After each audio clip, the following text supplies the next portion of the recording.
Assalamu alaikum everyone. Information Box Ticket Lifestyle brings you Molecular biology, exon definition, structure, process of splicing.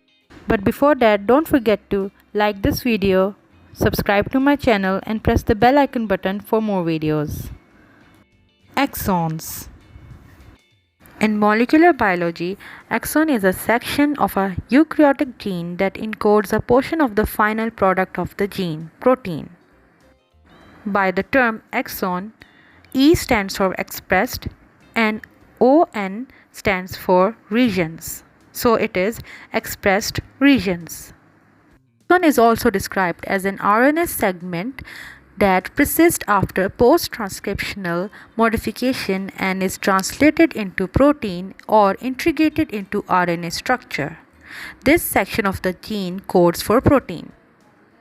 Few points that defines exons are: exons are found solely in eukaryotic genes. Exons are genes coding domains. They encode for proteins and are critical parts of the gene. In a gene, exons are separated by introns. Splicing is a post-transcription process that removes introns, non-coding regions, and joins exons. Kindly show your support to this channel by subscribing to it. Exon structure. Let's take a close look at the exon structure. As the picture shows, exons are nucleotide sequences in DNA or RNA that are expressed. Exons are found in both DNA and mature RNA. Exon structure comprises both 5' and 3' untranslated regions.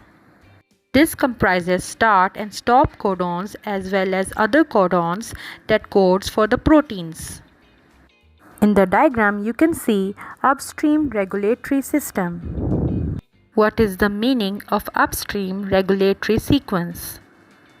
An upstream regulatory sequence or upstream activation sequence is a cis-acting regulatory sequence. It is distant from the promoter and increases the expression of neighboring genes.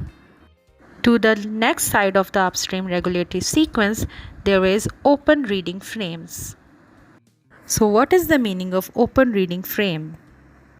An open reading frame is a portion of DNA molecule that, when translated into amino acids, contains no stop codons.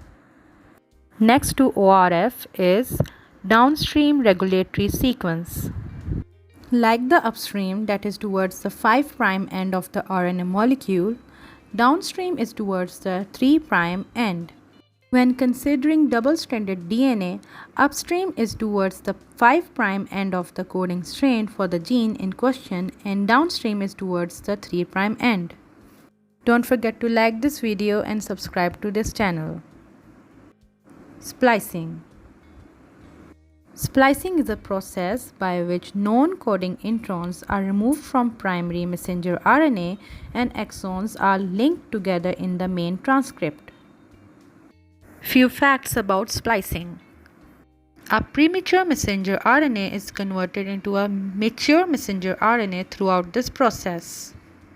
Splicing happens before translation, before protein synthesis. Splicing is necessary because accurate protein cannot be coded without it. It is also vital in the control of gene expression and protein expression. There are several techniques for splicing. However, the process is mostly determined by three major factors. Number 1, organism type. Number 2, RNA structure or intron. Number 3, a catalyst is present. So let's get to know the procedure of splicing. Number 1, premature messenger RNA, exon, intron, junctions have conserved sequences. The 5' end of the pre-messenger RNA junction has a GU sequence, whereas the 3' end contains an AG sequence.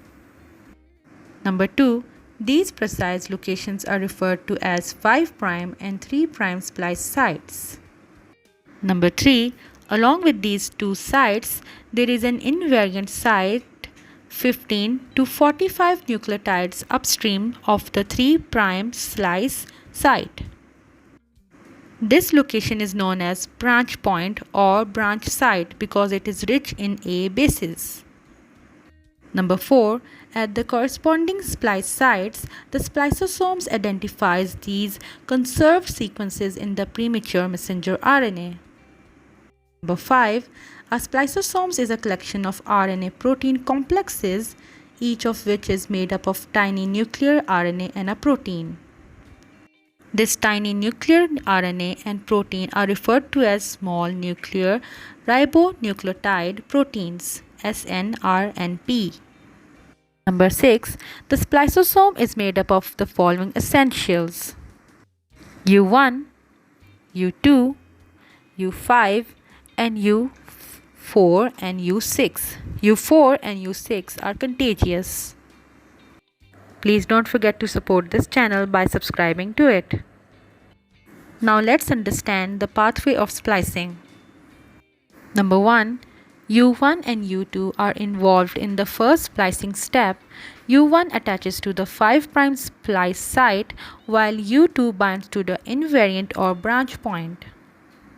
Number 2. The remaining SNRNPS attaches to the already bound SNRPS in the second stage. U5 and U4, U6 connect to the intron region and so the spliceosome is formed. The spliceosome now loops out the intron, bringing the two ends of the introns close together. Number 4.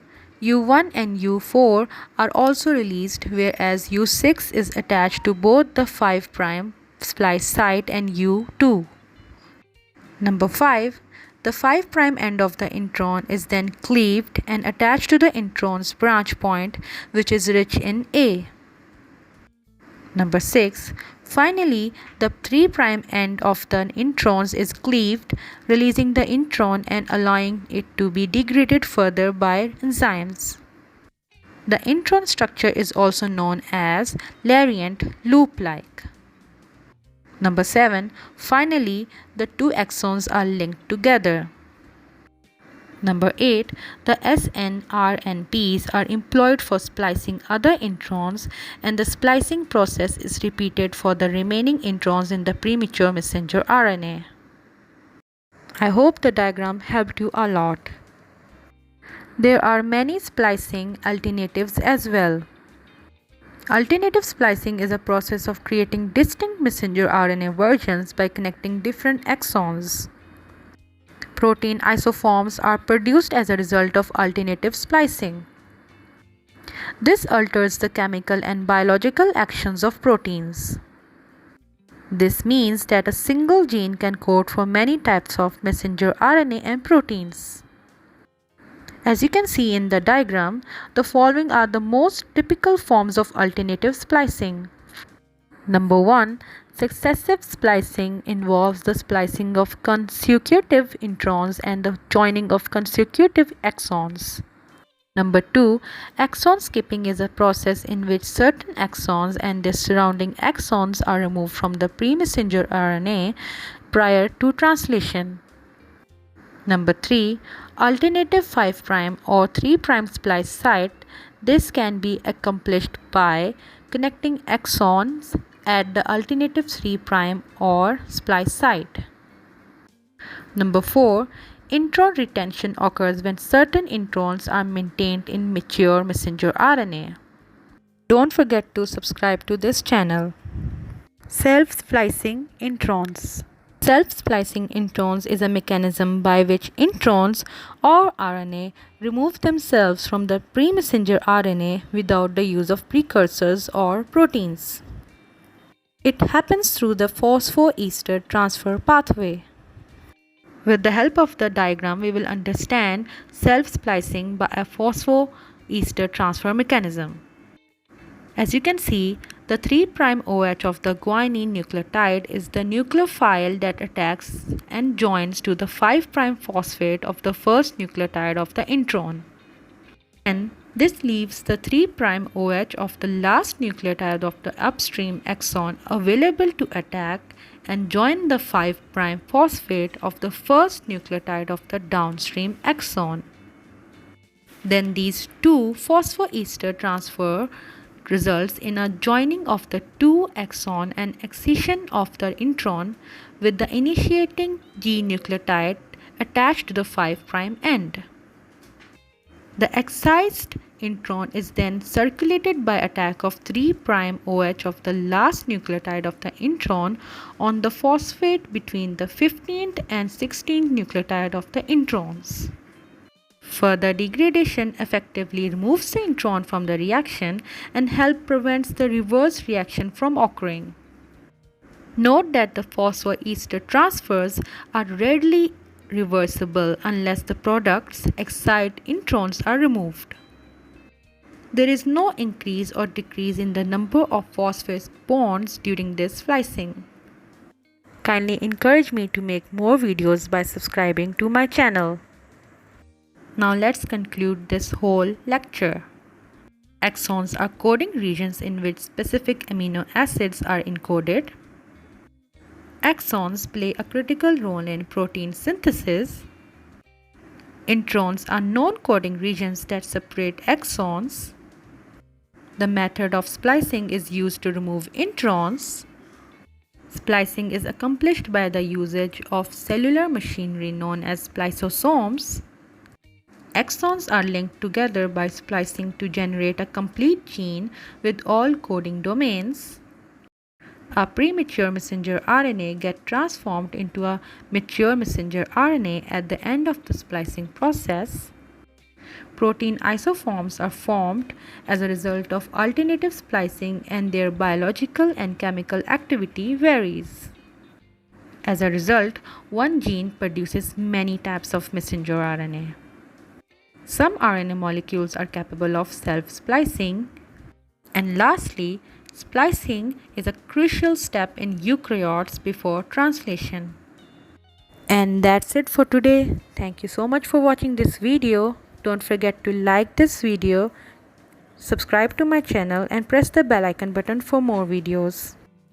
If you want to encourage me to make more videos, kindly subscribe to my channel. Thank you so much.